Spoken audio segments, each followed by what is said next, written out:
दोस्तों इस वक्त ये जो खबर आपको देने जा रहे हैं, ये खबर आपको जितना परेशान या खुश कर सकती है उससे कहीं ज़्यादा ये खबर अमेरिका के लिए परेशानी की खबर है। जी हाँ, ईरान को साथ मिल चुका है चाइना और रशिया का, ये बात अब बिल्कुल आया हो गई है। आपको ये बता दें कि ईरान ने चीन और रूस के साथ मिलकर 17 फरवरी को ही स्ट्रेट ऑफ हॉर्मुज़ में मुश्तरका यानी ज्वाइंट नेवल एक्सरसाइजेस की हैं। ये बहुत बड़ी खबर है। ईरान की जो नेवल फोर्सेस हैं उसके साथ साथ रूस की नेवल फोर्सेस और चाइना की जो नेवी है, इन तीनों का जॉइंट ऑपरेशन हुआ है। और ये तीनों का जॉइंट ऑपरेशन कहाँ हुआ है? स्ट्रेट ऑफ हॉर्मुज़ में। स्ट्रेट ऑफ हॉर्मुज़ काफ़ी टैक्टिकली इंपॉर्टेंट इलाका है। ये naval exercises maritime security belt 2026 के उन्वान से मुनक़्क़िद की जा रही है। रूसी सदारती माविन और मैरीटाइम बोर्ड के चेयरमैन निकोलाई पात्रुशेव ने एक रूसी अखबार को बताया कि ऐसी मशक़ें मगरबी ममालिक की जानिब से इख्तियार की जाने वाली गन बोट डिप्लोमेसी का मुकाबला करने के तनाजुर में निहायत अहम साबित हुई है, ख़ास तौर से ईरान के इर्द गिर्द। इनके मुताबिक इन नेवल एक्सरसाइजेस का मकसद आलमी समंदरों के इस्तेहकाम को यकीनी बनाना है। इत्तेहादी ममालिक यानी जो भी अलायंस में जो कंट्रीज़ हैं, इनके बहरी जहाज जो हैं ये बंदरगाह पर मौजूद हैं, जो बंदर अब्बास जिसका नाम बताया जा रहा है। और इस अहम आबी गुजरगाह को जो वाटर कैनाल है समंदर का, इसके करीब वाक़ है। ताहम इन एक्सरसाइजेस का बुनियादी मरकज़ खलीज ओमान के वसी समंदरी इलाके हैं। आप सोचें, वही ओमान के आसपास का जो समंदर है वहाँ पर ये नेवल एक्सरसाइज हो रही है और वहाँ से बहुत करीब है स्ट्रेट ऑफ हॉर्मुज़। तो ये मशक़ें आबनाए हॉर्मुज़ यानी स्ट्रेट ऑफ हॉर्मुज़ के दहाई से शुरू होकर बहरे ओमान और शुमाली बहरे हिंद यानी इंडियन ओशन का जो उत्तरी इलाका है वहाँ तक फैली हुई है। इतने बड़े एरिया में यहाँ पर नेवल एक्सरसाइज चल रही है, जिसमें ईरान की बहरिया यानी नेवी शामिल है, चाइना की बहरिया, चीन की नेवी शामिल है और रूस की नेवी शामिल है। तो ईरान इस साल की सह फरीकी बहरी मशकों की मेज़बानी कर रहा है, यानी कि इन तीन देशों की जो नेवल एक्सरसाइज चल रही है, ईरान उसका होस्ट है, जो फरवरी को वस्त में शुमाली बहरे हिंद में मुनक़िद हो रही है। इंडियन ओशन के उत्तरी इलाके में ये जो एक्सरसाइजेज चल रही हैं। और ये बहुत बड़ी खबर इसलिए भी है कि एक ऐसे वक्त में जब अमेरिका और ईरान के बीच एक तनाव बना हुआ है और अमेरिका ने पूरी अपनी आर्मादा कहते हैं कि जो मेन जो फ्लीट कैरियर होता है, जो युद्धपोत होता है, उसके आसपास पूरा उसका जो लाव लश्कर होता है, जिसमें ट्रांसपोंडर्स होते हैं, जिसमें डिस्ट्रॉयर्स होते हैं, जिसमें गन बोट्स होती हैं, जिसमें मिसाइल लॉन्चर्स होते हैं, सबका एक जो दल होता है पूरा समंदर में, अमेरिका ने पूरे दल बल के साथ, जिसे कहते हैं आर्मादा, उसके साथ जहां वो समंदर में अपनी मौजूदगी दर्ज करा रहा है, वहीं तीन देश न सिर्फ ईरान बल्कि ईरान के साथ साथ चीन और रूस ये अपनी ताकत का अलग मुजाहरा कर रहे हैं। तो रूस बहरी जो रशियन बाल्टिक बेड़े का कॉर्वेट जहाज फ्लीट मुश्तरका बशको जिसका नाम है स्टॉइकी, इसे डिस्ट्रॉयर के नाम से भी जाना जाता है। इससे कबल बंदर अब्बास में ईरान के पहले नेवल डिस्ट्रिक्ट पर लंगर अंदाज हो चुका है। अब आप सोचें कि ये बाज़ाब्ता तस्वीरों में भी आपको दिखाएंगे किस तरह से ये रशिया का ये डिस्ट्रॉयर है, जो किसी भी फ्लीट कैरियर के साथ साथ चलता है, जो बेड़ा होता है समुद्री बेड़ा उसके साथ साथ चलता है।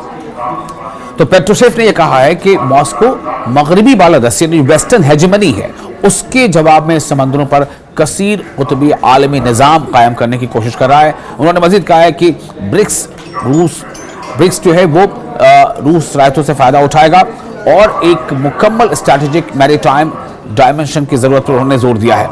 यानी कि अब इसमें देखिए ब्रिक्स का भी नाम आ गया है। आपने पहले बताया था किस तरह से ये तमाम देश, और इसीलिए एक दिन पहले जो आपसे मैंने कहा था कि जब खामनेई ने खुद इस बात को डायरेक्टली अमेरिका को इंतबाह देते हुए कहा था कि अमेरिका अपने जिन समुद्री बेड़ों के बल पर धमकियां दे रहा है, उसे मालूम होना चाहिए कि हमारे पास उससे ख़तरनाक ऐसे हथियार हैं जिनसे हम अमेरिका के समुद्री बेड़े को डुबो सकते हैं।